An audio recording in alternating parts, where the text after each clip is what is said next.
Japanese Prime Minister Takaichi Sanai just recently stated that a Chinese naval blockade or attack on Taiwan could constitute an existential crisis for Japan. She suggested that such a scenario might trigger the Japan Self-Defense Force to respond under its right of collective self-defense, even before the US involvement. So China's reaction was swift and stern. Beijing had just issued a travel warning for Chinese people visiting Japan, urging them to avoid travel due to the threats. Given that Chinese tourists actually constitute nearly 20% of all visitors to Japan, Japanese stocks in tourism and retail has dropped sharply amid the fears of Chinese boycotts. So the Chinese Coast Guard has also increased the patrols in the East China Sea, surrounding the Diaoyu Islands. Beijing's message was simple: retract the statement or face the consequences. Japan has then sought to de-escalate the situation, sending a special envoy to Beijing for talks. And Takaichi herself has stated that she will not make such statements again. In many ways, her actions resemble these of Nancy Pelosi, who staged a visit to Taiwan in 2022, not expecting a Chinese reaction, but was then shocked by China's comprehensive countermeasures to such an extent that she never again referenced her visit as heroic act again. Of course, Japan's attempt to calm the tensions is never genuine. Japanese politicians have frequently inflamed the regional tensions and then proceed to symbolically de-escalate. The goal is to present an image of Japan as a nation under siege in order to consolidate the domestic political support for the very policies which they advocate. Japan has been playing this game for decades, and China will not tolerate this time, and further actions are expected in the coming days. And this is not the first time Japanese politicians have made such statements. The phrase so-called existential crisis was first articulated by Shinzo Abe, the former Japanese prime minister. So Takaichi's statement is therefore no accident. It's actually a very calculated move. Japan's goal appears to be the so-called internationalization of the Taiwan Strait by creating a precedent of explicit security commitments to Taiwan. Tokyo hopes that this will pave the way for the United States and allies like Australia to follow the suit. But such statements in essence amount to little more than just political stage show, because China is fully aware that Japanese and American intervention in any conflict around Taiwan is not contingent on the treaties or legal clauses.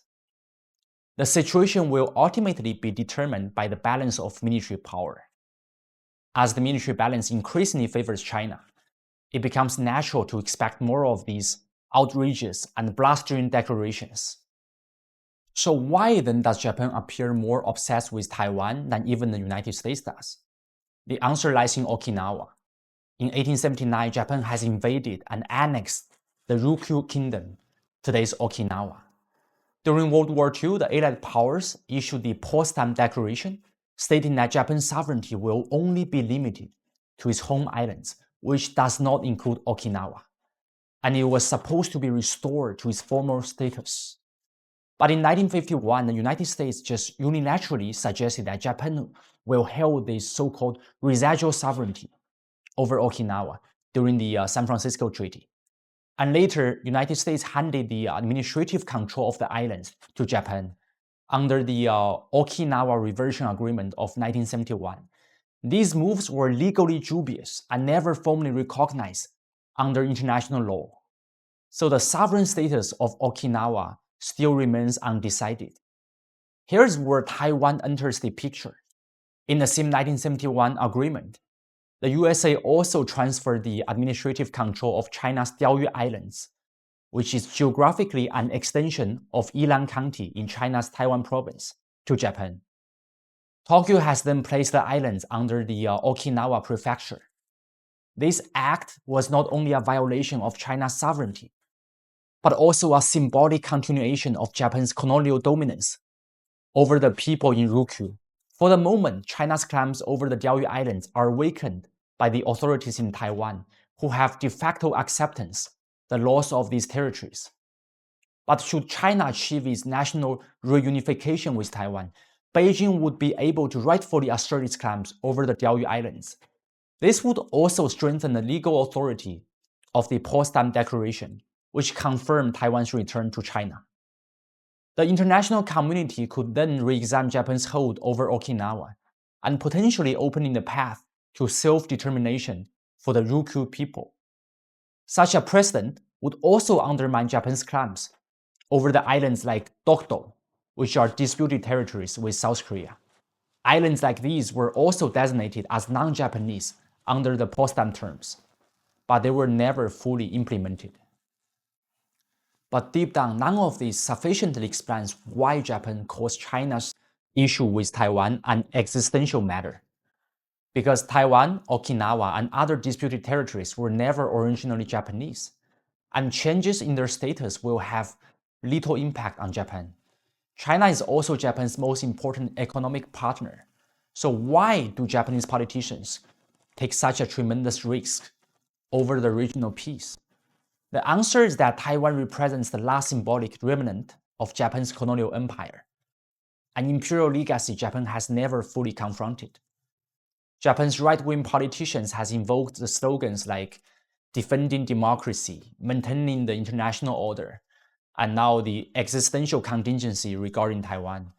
But these are just dog whistles designed to whitewash Japan's own brutal imperial past. After the Meiji Restoration in the late 19th century, Japan has embarked on a hyper-imperialist project against its Asian neighbors. In 1895, Japan seized Taiwan from China, and in 1910, it annexed Korean Peninsula.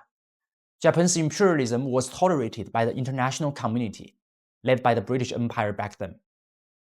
In 1931, an emboldened Japan has invaded China's Manchuria again, ultimately sparking the Pacific War with the United States. These histories will not be forgotten, especially as the world commemorates the 80th anniversary of the end of the World War II. Japan's imperial policies killed more than 35 million Chinese and countless others across Asia. Their legacy continues to divide China, Korea, and the entire East China Sea region. Unlike Germany did, Japan has never fully confronted its past. Its fixation on the island of Taiwan is a proof of this lingering imperial psychology, a dream of clinging to its former dominance over China. Today, Japan is working closely with Taiwan separatists to whitewash its colonial past over the island. Japanese politicians, military officers, and even social media influencers has frequently collaborated with Taiwan's DPP to perpetuate its rule and push for Taiwan independence. Of course, Japan cannot reach its World War II era ambitions anytime soon. 3 decades of economic stagnation, rapid aging, and outdated tech infrastructure have all made the prospect of a renewed great power status increasingly remote. But if history is any guide, Japan's actions today resemble its conduct during World War I, when it was allied with British Empire against a rising power, Germany. Japan's ideal outcome would be a major confrontation between the two great powers, because it could exploit its strategic benefits out of it, as it once did upon Germany's Asian colonies. As the United States grows increasingly ambiguous of its global commitments, Japan becomes ever more desperate to preserve the American security umbrella. And this is likely the true driver behind Japan's provocations toward China. For Americans, it may seem vindicating to see Japan that is eagerly joining the strategic competition against China. But history gives us the lessons here. Japan will quickly grow uneasy with the post-World War II order and turn against its former allies in less than 2 decades. Given Japan's unashamed attitude, the repetition of history is on the horizon.